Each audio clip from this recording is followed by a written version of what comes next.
Ladies and gentlemen, welcome back to the Intel Extreme Masters from New York City. We're live across the world right now on twitch.tv, of course, and also over on ESL.tv. And if you didn't already get it, intelextrememasters.com as well. We've already had match number 1. We saw DRG crush the American. It was very sad for the American crowd. So we're hoping that game 2 will be a little bit different. But before we get there, let's just update you on the scores and the results so far. First of all, in bracket A, as you can see on the screen right now, Snoot safely through to the semi-finals. He will play San after he won 2-0 against Desro. Hack went through against Hendralisk, and then a little bit of a surprise, some cheese involved as well. SWS beating Demuslim 2-1 to stay in the upper bracket. So that's bracket A, but if you weren't with us a little bit earlier on, let's just explain how this works. We have 2 brackets running concurrently here just for today. That's trying to find 4 players that will go through to the group stage, which already has 12 players in it. That's going to happen tomorrow and the following day. Those 16 players will have a shot at the big prize come on Sunday. Let's have a look at bracket B rather. I'm inventing letters and numbers right now.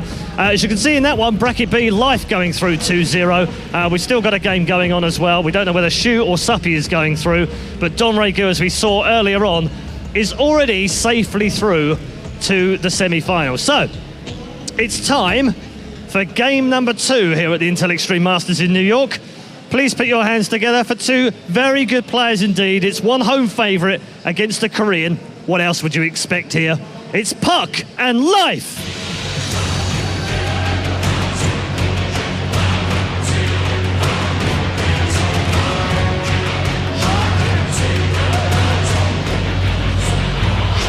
And the sign at the front of the stage says, Life finds a way.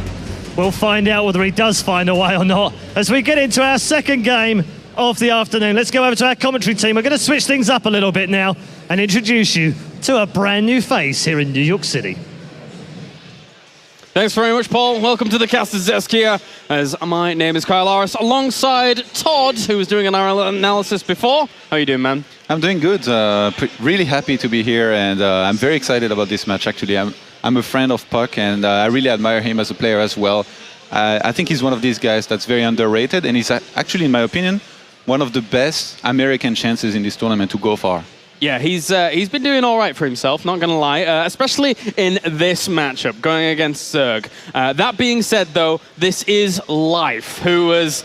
at the beginning of Heart of the Swarm and Ends of Wings of Liberty, he was making a name for himself as like best Zerg in the world. Fallen off a little bit from that, but still extremely, extremely formidable with like, what, 5 StarCraft 2 titles under his belt? Something crazy. Yeah, I have to say, Life as of late, we haven't seen as much of him as we used to. He's returned to school, but it's still this very, very strong player, which no matter who you are in the StarCraft scene, you're always going to be kind of fearing if you have to face him ever. So Puck here is actually a very confident guy. Going against almost anybody, he's always very, very confident. Back when we were on the same team, we went to a tournament in Las Vegas, which was IPL, and we had some very strong opponents in the first round, but he was confident, and he actually took down Nerdshot in the first round, so he's been known to take big Zerg names. Can he continue there against Life? Yeah, I was actually speaking to him prior, and he's against Zergs. It's his best matchup, right? I believe.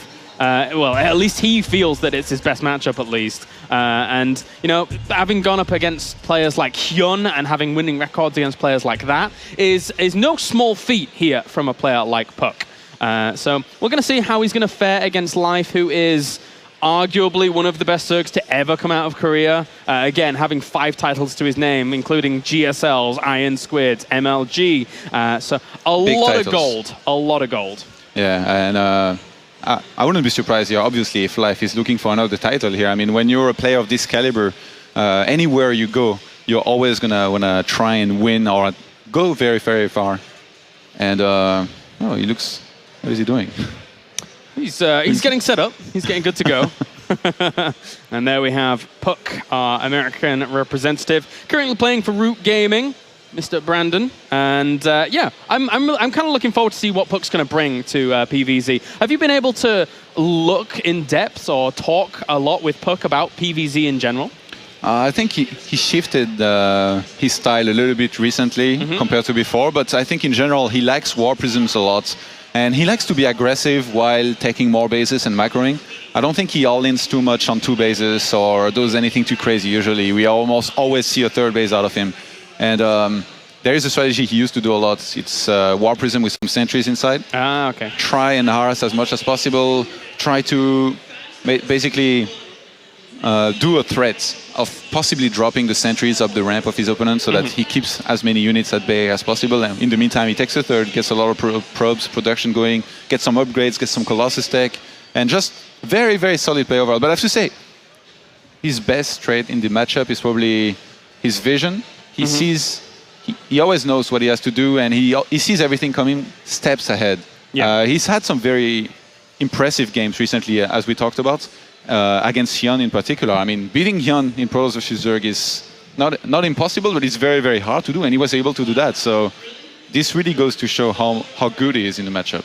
Yeah, it certainly does. And we've seen him a few times in WCS America, only really able to get to those round of 32 spots in Premier, but it's still Premier. It's still a tournament where you have a lot of Koreans actually playing, and if Puck's able to stay in Premier alone as an American player, that's a feat in itself. There's not that many American players in Premier at the moment in WCS America.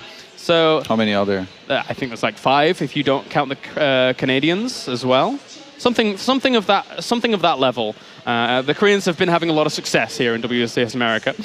In the tournament here too, out of 4 group stages, obviously we still have some players left to qualify, but there is only 2 Americans right now in the group stages. And I think Puck is definitely one of those guys who has the better chances to possibly make it. But it's going to be very hard. He has to go through life. If he loses, he would have to go in the loser bracket against possibly some very good players as well. So it's going to be tough. But if he wins, then he would have to go up against potentially Donray Gu. So if you beat Life, I mean, you can beat Donray Gu for yeah, sure. exactly. If you beat Life, you have a pretty good chance of beating Donray Gu. That's very well said. But at the same time, can he even get past this first hurdle, which is going to be difficult. Life is a guy that went to the recent DreamHack Bucharest and placed 4th place. Yes. Only eliminated in the end by the champion Tasia in the semi-final. So Life's still extremely, extremely good. Life has a tendency to make very strong players look really, really bad. Yeah. It's happened to me at the DreamHack tournament. I had to play him, and I mean, it felt like we were playing a different game. He crushed me completely. I just didn't know what to do, and he's such a strong player in the way that he does everything super well. He will harass you, and then you're thinking, well, he's so focused on microing his units, so his micro must be slipping behind this. He's not going to be that good.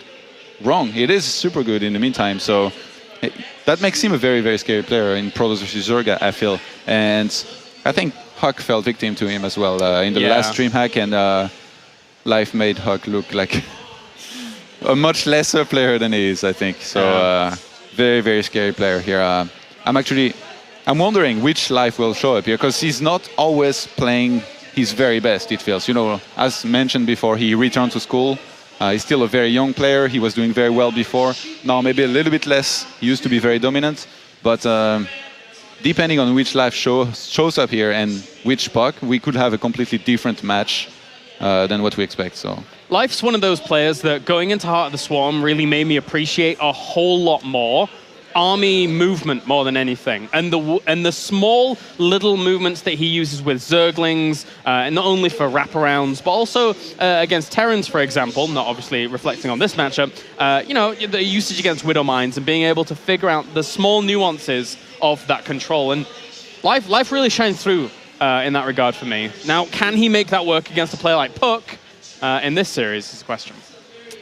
All right, well, let's get into our first game here in this best of 3 as we have Life and Puck facing off against one another. See who can advance on. The winner of this contends for the upper spot here in the first bracket. See who can advance onto the groups. As we have, spawning up to the top left-hand corner here, Blue Zerg, representing StarTale as well as Korea. Ladies and gentlemen, give it up for Life.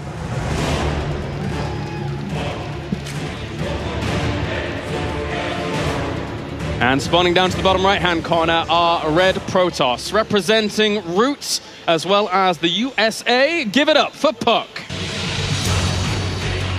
And we've seen a lot of gateway expansions being used recently by Protoss, but Puck, it doesn't look like he wants to go for that here. He's going down for the pylon, down his ramp, and he's scouting right after. So Puck strikes me a little bit more as a Forge expand kind of Protoss against Zerg rather than gateway. So he's going to stick with his old style here.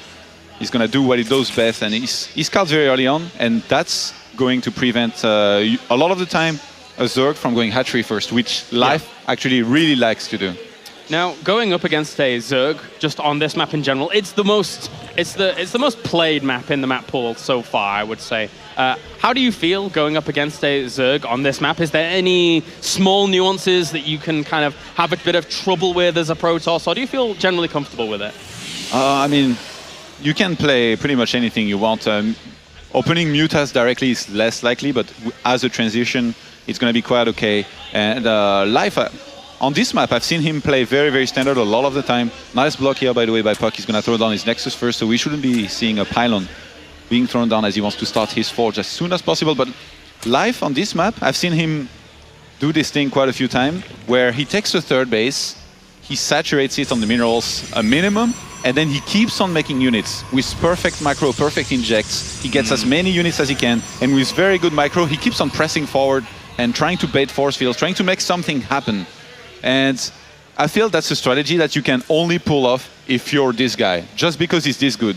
A lot of Zergs could try and make it, and I think they would fail, but not Life. No, the control's there, man. Life has the control, the power and the ability to be able to make something like that work. Meanwhile, Puck, I think Puck approaches this pretty much completely neutral. Goes into game number one, says, right, well, it's Belshir Vestige. It's a good opportunity for me to go into a big macro game, and he will get this probe over there to see that third base. So Puck has the information he needs right now to know that Life isn't doing something super aggressive just yet. Yeah, that was really cool, by the way. He hit the probe like in the middle of the map, like kind of in plain sight, where you would never ever put it. And then he sent it to confirm there was the third hatchery. Sadly for him, Life, he had his links on the way, so the probe might end up dying here. Well, I mean, Puck has already confirmed the third hatchery, so he's not going to mind too much at this point. Yeah, the Zerg could actually get away in the end. Retreats to the safety of that cannon and does. So good job for that cannon. We'll be able to chase that away. And the Cybernetic Core is going to finish up in a little bit here for Puck as well. So he's just transitioning into his normal game. And hello. Well, this is spotted immediately. Yeah. I have to say, Life, he's done a very good job with his overlord placement already in this game. You see, he's got one at his third base to make sure he doesn't get cannoned here. And the one overlord just above the wall at the expansion as well. He gives him a lot of vision, so he's going to be able to keep on taking the information for now. And I'm actually very curious. Does Puck go for a robo? I wouldn't be surprised if that's the case. I don't think he uses Stargate all that often, and so far he hasn't. Okay, let's see. Well, I mean, just what do you say, a robo or? Stargate, I want to say. I want to say more than anything. He made a sentry. Like usually you would want to start to Stargate as soon as possible. This might be a third game with like lots of sentries, not even necessarily a quick robo. But the good thing is for Life, just in general on this map, is that his Overlord sees the gas timings at the natural, as illustrated by our observer just previously. So that will give him a good indication as to what's going on. He's sending his Overlord in now, see if he can see any tech at that natural just above the Nexus normally. And he sees the sentry, he sees the committal a little bit to that gas. And that's going to have to tip him off as to what's slightly going on. Yeah, that was very quick gases, by the way. Before the 6 minutes, very, very quick gases. And Puck is going to add the robo behind this. He's got a probe out on the map, ready to possibly make a pylon, and to warp in units and put on some pressure. Yeah. Well, the +1 weapon's going down at this particular time as well. Did it give you any indicators as to what's actually happening here? I think he might go for a War Prism, like I said before. Throw down 3 extra gateways, and then pressure with it. And he hasn't made the Mothership Core yet, which is a little bit surprising. He's been prioritizing making probes, and actually he's quite well saturated already. 46 probes to 51 drones right now. And I like the placement on those gateways. They are not going to be spotted. Not anytime soon. Not anytime soon. This could be nice for him. I think Life saw the +1 on the Forge, which should be a big indicator. There might be some aggression headed his way. Twilight Council has been dropped down behind, so Puck is going to be able to start his +2 as soon as he wants to. And I think behind this, he goes for a third base, he adds on gateways, and just kind of plays standard. And during all that, you know, he cleared out the third base with his sentries to make sure that there was no Zerglings or maybe even an Overlord, keeping an eye and tabs on what was going on. 10 Roaches as well as 10 Zerglings now in production. So Life is expecting something to come along. Yeah, and he's getting spores. In each of his bases, he's getting one spore right now. So he's thinking maybe Dark Templars, because he saw very quick gases at the expansion of Puck, but nothing has been headed his way so far. And I'm actually surprised that Probe on the right-hand side of the map was left alone for this long, although it didn't do anything just yet. Some few Zealots will be warped. And, ooh, the sentries are actually outside of the wall. Okay, he's going to bring them back in. Todd, there's a lot of Lings in production here for Life. A lot of Lings. Remember what I told you? Quick. Just a little bit of saturation on the third base, and then he makes only units. Oh, the sentries! Oh, he has to keep those alive. He keeps 2 of them alive behind those force fields, but it does expend a few force fields in turn. The Roaches are going to be able to start working on that cannon. More sentries warped in to try and steal this off. And the Mothership Core is coming back now. He's going to need perfect force fields. Few Zerglings get in. I think the Forge is going to get killed here. Not only that, but also the Lings have seen the Immortal, so there's probably going to be a few more on the way if he's not careful as well. Force Fields will deny this push forwards, but Zealots at the third. Yeah. Oh, he needs to keep that War Prism alive. just barely in the end. No, Quinn's going to get it. He's going to fall, but Puck has defended back at home. He's going to have to remake his Mothership Core here. He's making Immortals now. Ooh, Life has to be careful. And he lost the Cybernetics Core. He can't warp in any more Sentries. He can't warp in any more Stalkers. It's going to have to be Immortals and Zealots for now. And okay, he's remade the Cybernetics Core pretty quickly. He's adding on lots of gateways, which I really like, because he's going to have lots of money. He's pretty much lost his entire wall, apart from a single gate here. And Life is preparing a flank. He's going to send in the Zerglings from the left side. Nice force field. Oh my god. Very nice reactions there by Puck, keeping those Zerglings out. If they'd have got in, that would have been catastrophic. But now, Puck has actually got a lot of balls. He's actually taking that third base down to the bottom left-hand corner here. But the Zerglings, they're going to find it instantly. Okay, Puck is ahead. He's got 54 probes against 57 drones. If he does not die or take any more damage in the next 2 minutes, he's going to find himself very, very far ahead, I think. The Zerglings pulled back from the third location. They're just kind of ramming against this natural and not getting too much done. They absolutely need to go and check that third base. Absolutely. Oh, he's about to see it with just one lone Zergling. And Life is going to know that he's in trouble here. He's invested a lot into those attacks. And Puck, he held with very clutch force fields every single time. Now he's proxying a pylon on the right-hand side. He could send in some Zealots in the third base of his opponent. Life's tech is minimal here. He's just got Roaches, Zerglings. He's getting a few Hydralisks now. He's getting the Infestation Pit. But, I mean, if Puck here pushes and forces more tier 2 units, he's going to be in a great position. He's already in a great position. Well, he doesn't have any upgrades at all. He had an evolution chamber behind all of this, but he hasn't even began any upgrades. So when we go into a mid-game, like a proper mid-game here with this push coming out, +1 weapons for these Zealots is done. Carapace, not done. Obviously, it's going to make it a little bit harder for Life to stay alive. Oh, and Puck is moving out on the map without... Oh, actually, his Mothership Core is... That's a pretty strong trailing army. Behind, but there is too many Hydralisks for this to work. When he sees how many Hydralisks there is, he should pull back, but no, he's going to engage for now. He's going to try and go for this. Not too bad force fields. We'll seal off a few of them, but actually, the majority of the Hydralisks are still firing. Oh, catches quite a few there up against the architecture of that ramp. Trying to kill off what he can, but he lost so many sentries. He has no more space control from now. And I really thought that Puck had to pull back here, but he's going to press forward for now. He didn't trade too bad. Oh, he's starting to lose too much, so he's going to recall out of there. And I like the decision here. Although he lost all of his sentries, he still traded quite decently here. In the end, I think this was better for Life. I definitely think that when Puck saw how many Hydralisks there was, he should have known that his sentries will die in this fight. And if he just waited a little bit more for a few more Immortals, few more Stalkers, I think he would have done a lot better in the next fight, especially since he has Blink too. Exactly. I mean, now that he has Blink, that's great, but Infestors are already on the way. So once that engagement comes, locking down those Blink Stalkers, meaning, you know, they can't actually even move, that's going to be a little bit harder for Puck here to actually do some damage. By the way, this is not really Infestor tech here by Life. He's trying to fool his opponent. I was thinking, it doesn't make sense to get Infestors at this point, actually, because you want to get Vipers instead. Roach Hydra Viper will be a lot better than Roach Hydra Infestor. So he's made only 2 Infestors. I guess he's hoping Puck will see that and maybe try to go for some kind of Colossus attack or Colossus tech. And then Life, he just... Oh, the hatchery! Oh, nice denial. No cancel. Nice denial. Very nicely done here by Puck so far. This is getting a little bit dicey here for Life. And he's going to have Vipers in his composition. There is no Templar style on the map. There is no Colossus, so no AoE, basically. So at this point, It's going to be very, very hard for Puck to fight against this army of life. Do you know what I feel is even cooler, though, by Life? Is the fact that when you go Infestor Tech in this matchup, generally, that would lead normally to Ultralisks. So you see those Infestors, and you're like, well, you know, maybe there will be Ultralisks, maybe they will come out as well. Yeah. But actually, it's just going to be Roach Hydra Viper, and he's going to pull straight away on those Immortals, unless Colossi as well. My reflex as a Protoss player would be if I see Roach, Hydra, and Infestor, and no anti-air or anti-Colossus, I would just get a lot of Colossus in attack. Yeah. And that's why Life is getting the Vipers. Because if that happens, I mean, there's not going to be any Templars to feed back the Vipers. He can just abduct every single Colossus. In this case, it's going to be the Immortals he's going to have to abduct. Look at the army of Puck. It's basically all gateway units except for 3 Immortals. If those get abducted and killed, this army is not even going to kill a single unit. It's not going to do well. Yeah, it just doesn't have the firepower to deal with it. I mean, Life now is maxed out. He's has 32 Roaches and 17 Hydras. Puck, though, meanwhile, is going to send a Warp Prism to the left-hand side. We have Life already moving out into the middle to greet this army as well. Puck has to be very careful about where he moves. Yes, he might have to recall out. Oh, he has the pulls as well. He has the pulls on these Vipers. And he actually just throws down a huge amount of Blinding Clouds. Has to recall out. Wow, that was so close.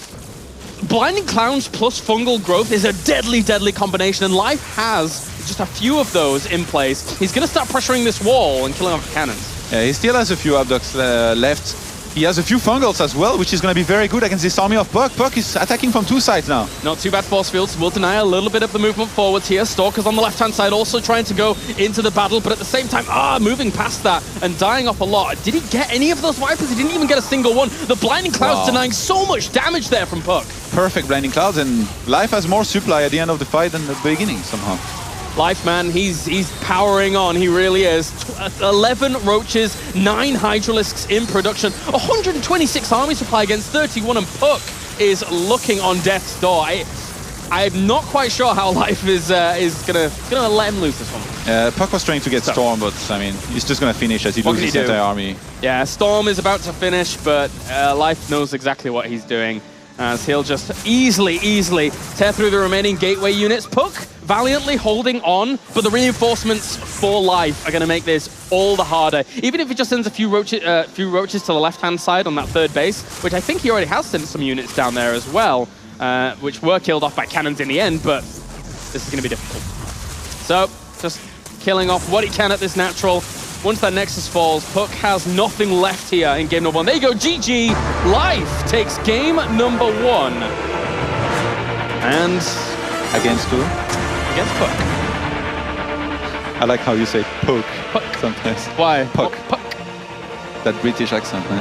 Yeah, you like? It's pretty good. It does all right for itself. If you exaggerated the British accent as much as possible, what would it sound like? It would just be the same. Puck. I'm pretty British. Okay. I'm pretty British. I knew that. Puck. Thanks. Well, all right. So game number 2 between Life and Puck will be on the way here in a second. And Life, the players like Life and Domrigu that we've cast so far in these brackets, they see this as just a hindrance, a stepping stone onto bigger things. They know that they have the qualities and talent to not only do well in the group stages, but also dominate the entire tournament if they get further on.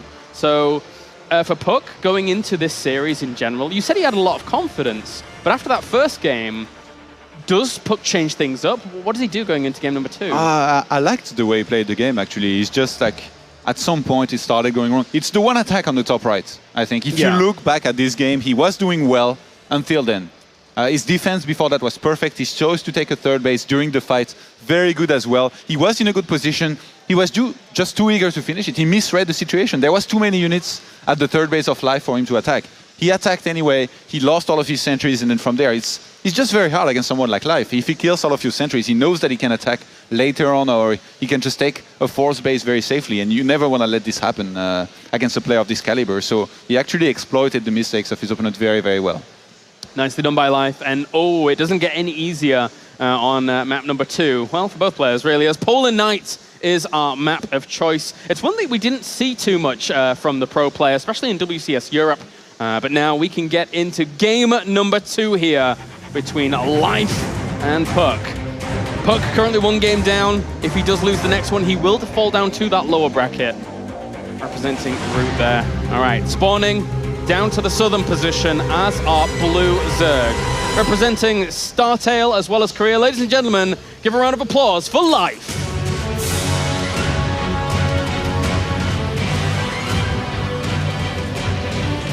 And spawning up to the north, as are Red Protoss. Representing Root Gaming and the USA. Give it up for Puck.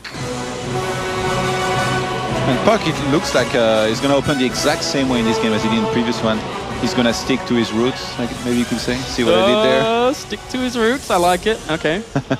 Root for root. Root for root, man. Even Idra rooted for root. Whoa, what is going on? Life is sending out a drone quite early on. I think he might be going for a hatch block here, hoping that his opponent's going to open gateway, but that's not going to be the case. I wonder if he still goes for the hatch block, if he sees the opportunity to, if there is not a drone down the ramp. Well, this is making me very curious here. He certainly could do. It's something that we've seen from a few of the few of the Korean Zergs. And Puck, he saw the drone being sent out, so he's just going to throw down a very quick forge. And at this point, a hatch block wouldn't be worth it. No, not at all. That's important though for him to be able to read into that. Is he? Oh, he is. Oh well, Life. Why not? Why on earth not? He's one game up, and this can work wonders, but it will always be denied. Now, Puck over the other side has a probe in place to try and deny a hatchery positioning on his opponent's natural as well. And Puck is reacting very slowly to this. He's maybe, I think, underestimating it a little bit. You're supposed to pull some probes, I think 4 to 5, and then put them on the hatchery so that it keeps losing hit points while going up. And then you usually throw down 1 or 2 cannons, and then you will get rid of this very easily. But now, I think what might happen is the hatchery will finish, and there will be a lot of creep on this expansion. And it's going to take quite some time for Puck to clear out and to be able to expand. Now, with this cannon timing against Protoss, can the Zerg get a queen out? Or is there not enough time here with this amount of cannons? Even if he got a queen out, it wouldn't be worth it, I think, because... Not for the creep tumor behind the mineral line? Because you can time it. A queen takes 50 seconds to finish. So if a Protoss sees a queen start when the hatchery finishes, you add 50 seconds to the clock on bottom left of the screen, and then you just go there with 6 probes. When the queen comes out, you surround it, you kill it. And then your opponent wasted a lot of money, which he shouldn't have, so... And the second cannon's already working on it as well. What a sick block by Puck. This is exactly what I was... Oh, he's actually blocking the third base as well. So, an interesting opener in here in game number, 2. They are playing this game called You Shall Not Expand. Yeah, and it could go on for a little longer here, because the creep obviously is going to deny that Nexus, and then over the other side, the pylons are being worked on, so they will eventually go away. And Puck, I think if he chrono boosts a lot of probes here, he's going to be in a quite decent position again. Like I said, the creep is going to take some time to disappear, but it's just... He took 1 gas, which he should start mining from momentarily. 1 Ling is in his main. Oh, 1 Ling of life, man. That's like 100 Zerglings. Oh, he's gonna cannon! Oh, wow. Is that out of range? You can't see. What the... Well, yeah, it's out of range. Oh, wow. And life is gonna find it. This is disastrous here for Puck. I guess he had a lot of extra minerals because he couldn't start his Nexus on his expansion for some time. And the probe... the probe attacking the Zergling somehow. Oh wow, he's gonna get it. Oh wow, impressive. I throws down another cannon, realizing there's only 1 Zergling there. I'm really surprised. Oh, I think the second cannon, the middle one, is out of range. Yeah, he's gonna cancel it. He realizes that. So 2 new extra cannons are being thrown down. And at this point, Life, he doesn't even need to cancel, actually. He could just let the hatch finish, get a queen, get some Zerglings. He could defend this, or he could just hack the hatchery, because the hatchery here only costs 300 minerals. The cannons, 150 minerals each, plus the 100 minerals for the pylon. It's a lot. It is a lot.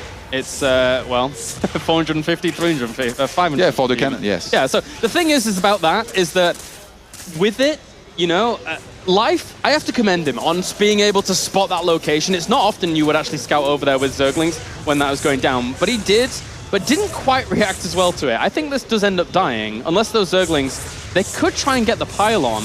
I don't think they would kill all the cannons off in time. But behind this is Stargate. No, actually, I think if he goes at like the last second, he could transfuse his hatchery and get the cannons. I think he's going to do just that. He's tanking some damage with the queen. He's going to go for the cannons now. I think he's going to be able to save the hatchery. It's going to be extremely, extremely close. Yes, he does end up saving it. That 1 cannon at the back will get a few Zergling kills, but this inject right onto that hatchery as well, just so he can get those extra few units out or anything he wants. Life saving that hatchery. Very, very impressive play. life finds a way. He always finds a way, man. He certainly does. And Stargate this time by Puck. I like this choice.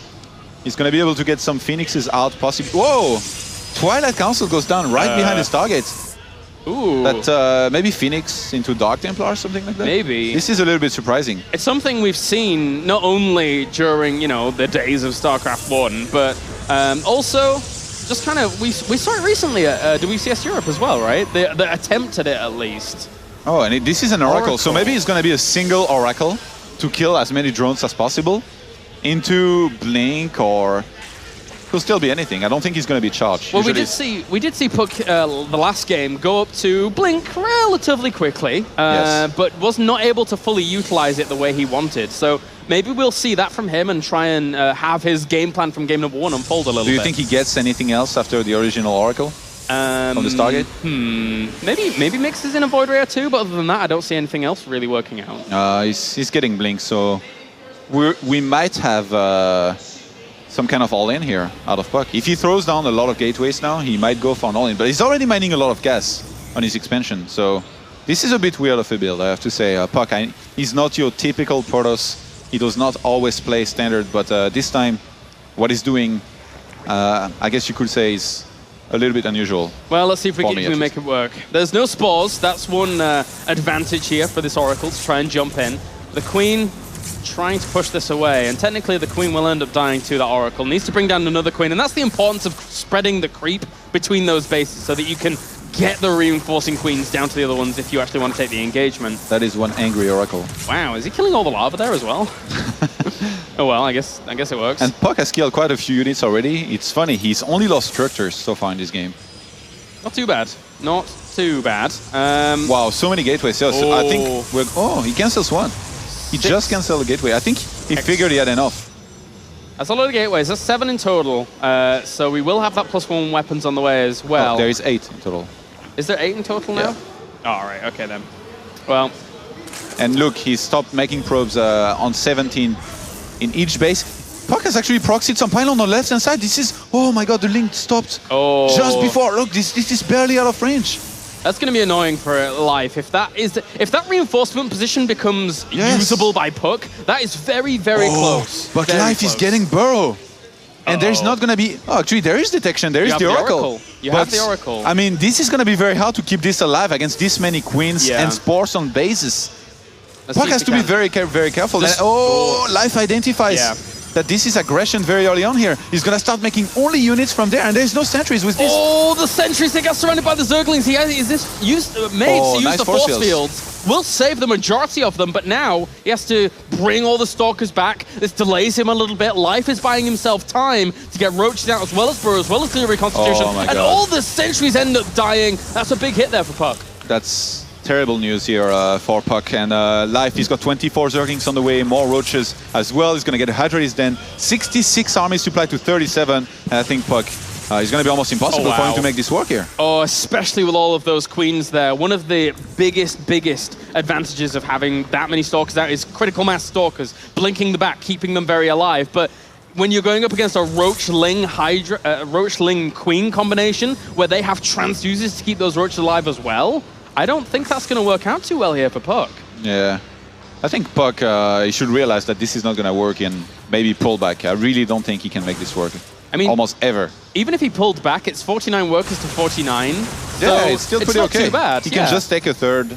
And, he might do just that. He's trying to take control in the middle of the map right now.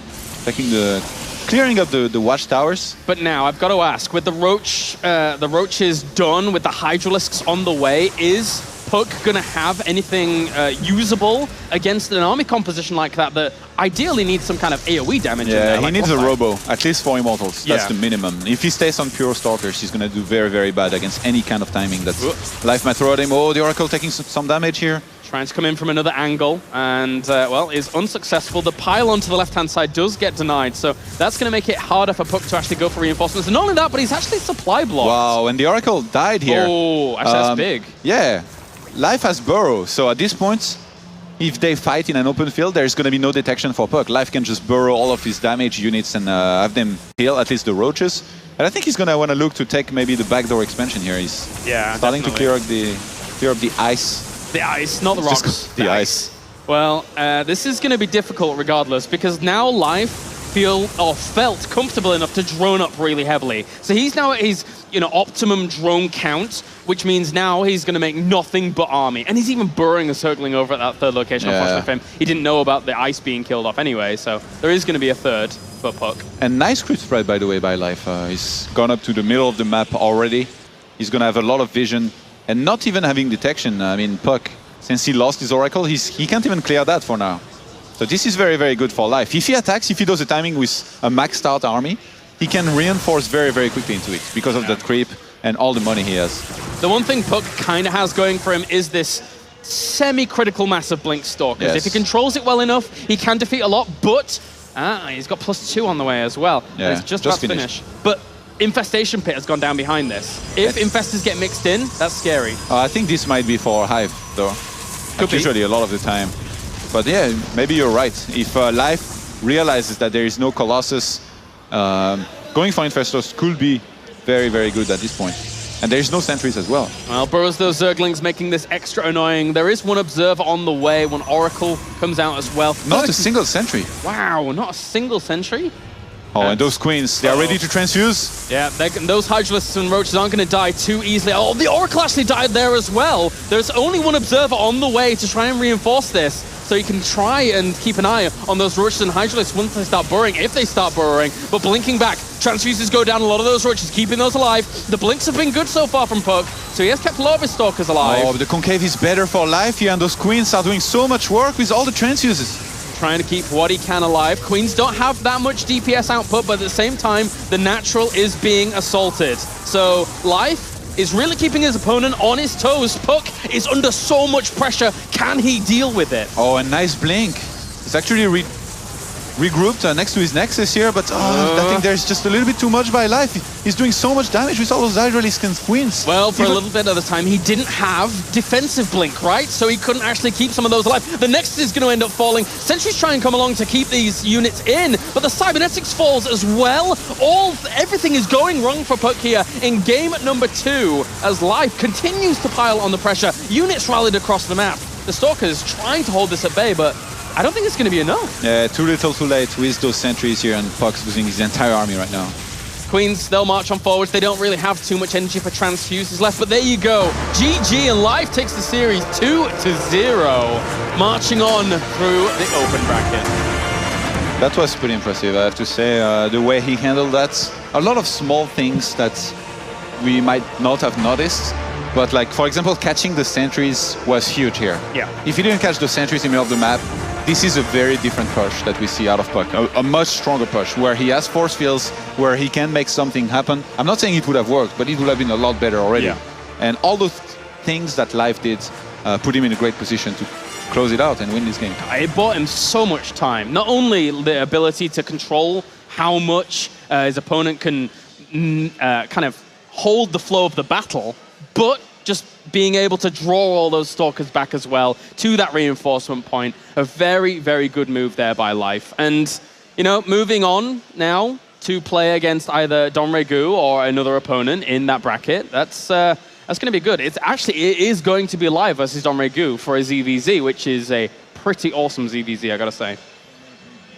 And then in the other bracket, we have San versus Hack, who are battling for that first spot as well. So we are guaranteed to see 2 of these players, either Life or Don Regu, or San or Hack in the group stages. Very strong showing by the Koreans here. Very 4 strong. Koreans already in the winners final of each bracket, so they're playing pretty well. All of them going 2-0 in their previous games, I believe, as well. So really, really strong performances by them so far. And for me personally, I would love to see Hack advance on. We don't have too many Terrans so far in the group stages. So That's Hack true. advancing on would be really, really cool. But we need one more Protoss. You always want more Protoss, Todd. Oh well. Maybe we'll probably get some more Protoss. But guys, now we can send it over to an interview with the lovely Smix and our Victor StarTale Life. Congratulations, Life, on winning your first open bracket match. 이제 첫 경기를 2대0으로 이겼어요. 프로토스 선수 퍼그를 만났는데 그 두 경기를 하면서 자신 있었는지, 그리고 하면서 질 수도 있겠다 이런 생각했는지. 자신이 있었는데 두 번째 판에 조금 게임이 이상하게 되고 자꾸 마우스가 끊겨요. 자꾸 이유를 모르겠는데 그래서 조금 끊겼어요. 그러니까 멈춰요 자꾸. 그래서 조금 당황했어요. So I asked him, you know, as you played those two games, you obviously played it very, very well. Were you confident throughout the entire series, or was there a moment where you felt, oh crap, I might actually lose? So he says, you know, I was really confident, but in the second game, I started to feel a little, you know, shaky about it because the game kind of happened very strangely, and also my mouse kind of stopped working. So I was a little taken aback, but still, I was luckily able to win the series. 이제 다음 선수는 동래구 선수와 하게 됐어요. 동래구 선수도 진짜 잘하는 저그 선수인데 그거에 대해서 어떻게 생각하세요? 정말 잘하시는 형이라서 조금 힘들 것 같은데 열심히 하면 이길 수 있을 것 같아. So he's playing Dongraegu next, and obviously Dongraegu is a very, very good Korean Zerg player. So I asked him how he feels about that. And he said, you know, obviously he is a very good player, so it's going to be hard, but I think if I just try my hardest, I'll be able to win the game. 이번 대회 목표가 어떠세요? 그리고 뭐 좀 피하고 싶은 선수 있는지 아니면 좀 만나고 싶은 선수 있어요? 목표는 우승이고요. 그냥 만나고 싶은 선수는 딱히 없는 것 같아요. 네. So I asked him what his goals are for this tournament, and you know, not surprisingly, his goal is to win the entire tournament. And he says there's not any particular player that he actually wants to meet. So last but not least, I do want to ask Life if he has anything to say for all of you fans out there. 마지막으로 팬들에게 한마디만 해주세요. 일단 응원해주시는 팬들에게 감사드리고요. 더 열심히 해서 꼭 우승하고 싶어요. Thank you so much to all of you who cheer for me. You know, I'll try even harder to do good for you guys, so please keep cheering for me. I appreciate all your support. Thank you, Life, for taking the time to do this interview. Now we're going to cut to the analysis desk for some analysis. Well, hello, everybody. Welcome to my screen of knowledge where we're going to be looking at game number 1 of that series that we just happened, because game number 2, as Life described, was a little bit weird. But let's cut to the chase with game number 1 and talk a little bit why the strategy that Puck tried to go for didn't work.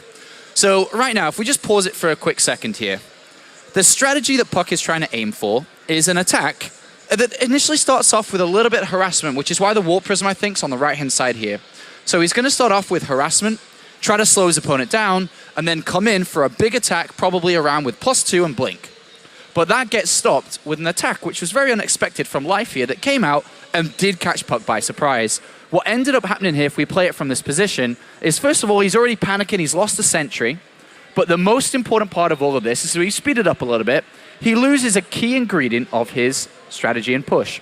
He loses the Forge, which has +2 being researched. He then loses the Cyber Core, which slows down his actual unit production, which is meant to be Stalkers from this point, to accompany the Immortals that are trying to follow up with the attack.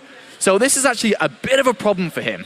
Obviously, it's going to take a lot of damage. The Warp Prism on the other side of the map didn't really help him too much either. So if we fast forward it from here, what ends up happening is eventually, yes, he does push it back. But because of the key ingredients that were missed, the follow-up attack was never going to be as strong as he wished it to be. And he decides to move out very shortly. If we just fast forward it to the next attack, he's very low on units at this point, and he moves out. There was a couple of things that were wrong with this movement out. First of all, where was the Mothership Core? It should have been with the army straight away. And then we saw a massive loss of sentries, which really hurt him, because if you lose all your sentries, you're going to have to replace them, and that's gas, which is going to slow you down for the rest of the game. This fight was not a good one. Obviously wanted Blink, wanted +2, and he didn't quite have that. The sentries, as soon as they saw the Hydralisk, to be honest, shouldn't have really gone in there. They could have gone in, force-filled it off maybe in a position like this, try to snipe the hatchery and get out. Something along those lines. But what ended up happening, he lost all his sentries, and then if you fast-forward it towards the end of the game, because you lose your sentries, you're going to have to rebuild them, which then kept him away from his vital tech, which is going to be the Templar Archives to deal with the end Vipers that we saw towards the later part of the game. Through a couple of moves here that Life pulled of his own, through Puck trying to get back into it with an attack, these two things together put him very far behind, 134 supply to 200. And then the final attack with the Vipers, once they came in, there was nothing he could do here. Without the Temple Archives, which I think may have just started by now or close to being started, there was nothing for him to do. Like, very, very late. And the attack, as you can see on the minimap, is already happening. And from this position, he doesn't have time to get Storm, the High Templars. He recalls out, but the follow-up attack is going to kill him. So that was the kind of main problems with Puck in game number 1. And as we saw, game number 2 was a little bit crazy itself. So there we do have it for the analysis. And I'm going to pass it over to Red Eye, who's waiting for us on stage. Yes, thank you very much to Apollo once more for a great analysis breakdown of our second game this afternoon here in New York City. If you haven't been with us, welcome to the Intel Extreme Masters. This is New York for the first time in 2 years. We're thrilled to be back here finally after a very long break. The defending champion, DRG, safely went through game number 1. We'll see whether he can make it through to the group stage, which takes place tomorrow. If you have got any tweets for us, keep them coming. #IEM on Twitter. And don't forget the Facebook page as well. Leave your comments on there. Tell us who you think might just win IEM here at New York. We're going to take a quick break now. When we come back, more matches from StarCraft 2.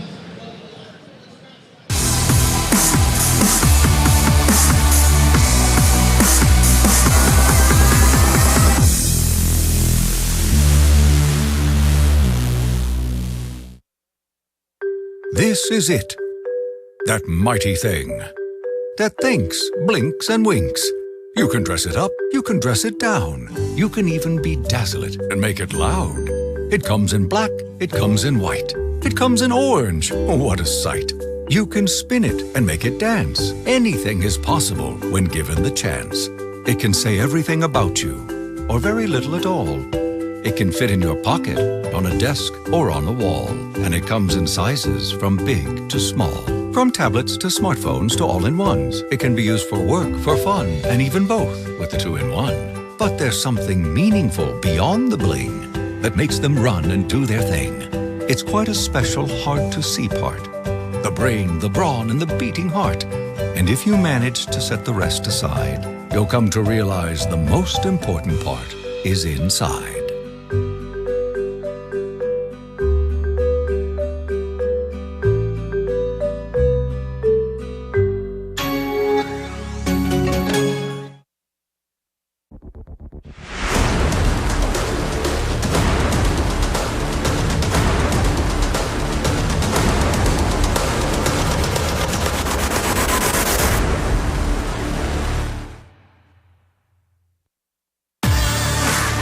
Professional-grade communication tool.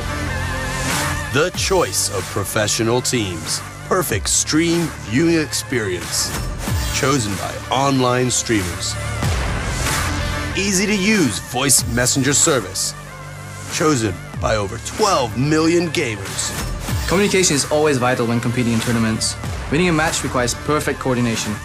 You cannot win by yourself. Raid Call. Communication for winners.